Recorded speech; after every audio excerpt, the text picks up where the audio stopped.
Hello, my confirmation students. In this lesson, we're going to be talking about the Torah, or the Pentateuch. So Pentateuch, just like Pentagon has 5 sides, Pentateuch is the first 5 books of the Bible.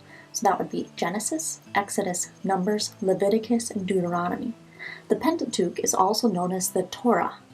The Torah being a Hebrew word for these first 5 books of the Bible, a Hebrew word that means law or instruction. The word Torah, although meaning law or instruction, also is based in grace. So the Pentateuch, the Torah, these first 5 books of the Bible, Genesis, Exodus, Leviticus, Numbers, and Deuteronomy, are the first 5 books telling the start of the story of God's chosen people.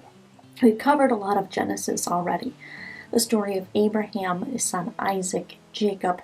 The Exodus, we started last week. Exodus is where Moses goes and asks Pharaoh to let my people go, leading the Hebrew people out of Egypt, across the dried bed of the Red Sea, into the wilderness on the other side, into freedom as God's chosen people.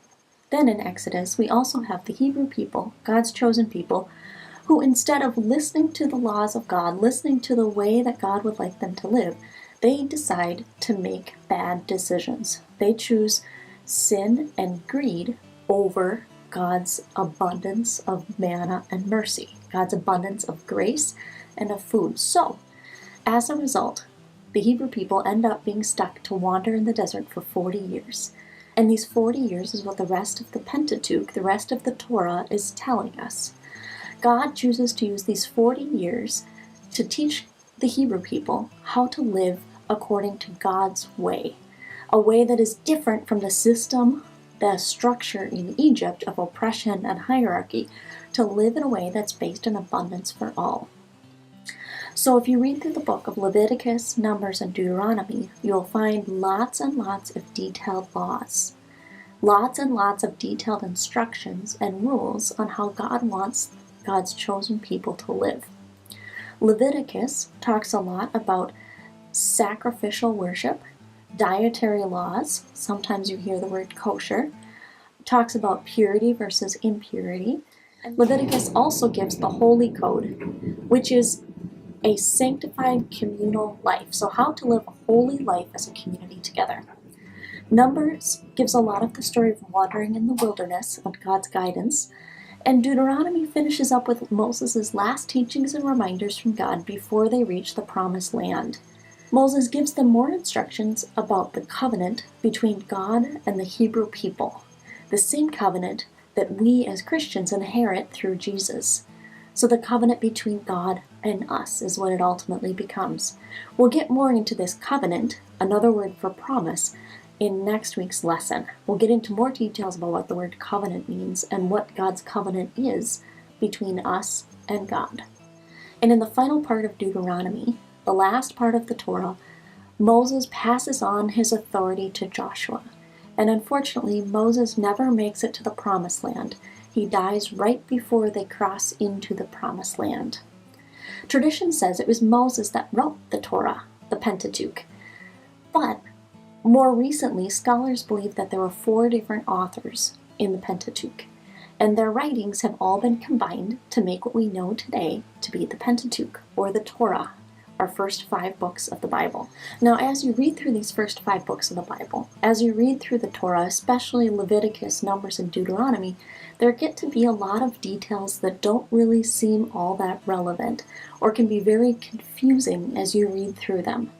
That's because all of these details, all of these laws and instructions that God has given the Hebrew people, they were all designed for a particular time and place.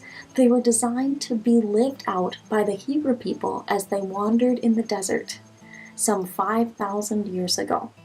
Some of the rules they had back then in how to live a sanctified communal life, how to live a holy life as a community, were much more relevant back then.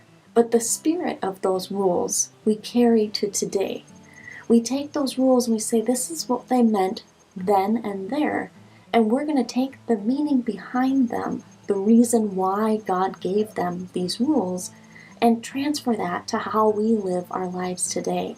a life that is filled with abundant mercy and manna for all. From chapter 3, our author, Dan Erlander, in Manna and Mercy, names the Pentateuch the Wilderness School.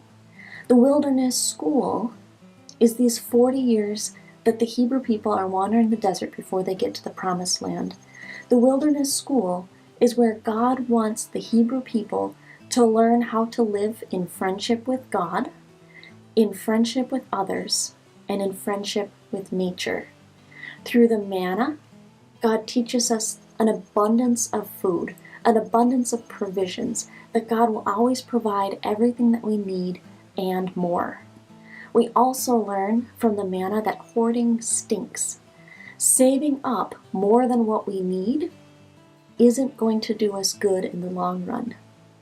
And we learn the gift of Sabbath, the gift of being able to take a day to rest, take a day to just focus on God.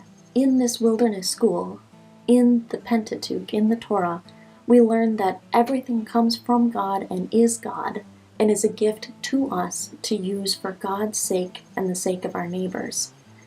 That God gives us enough for each and every one of us, and all of that can be shared with all people. That hoarding doesn't do anybody any good. So as God's chosen people, as the people of Israel, the Hebrew people, if they can figure out how to live according to the rules that they learn in the wilderness school, if we can learn to live like God wanted the Hebrew people to live, in a life that's filled with abundance of manna, a Sabbath rest for all, and where nobody is hoarding up stockpiles, that then we can live a life that is centered on friendship with God, friendship with others, and friendship with nature, just as God intended. Sometimes this is more of a challenge than it is easy. But the hard work of living this life always pays off in the end. That's all for now. Thanks for joining me. See you soon.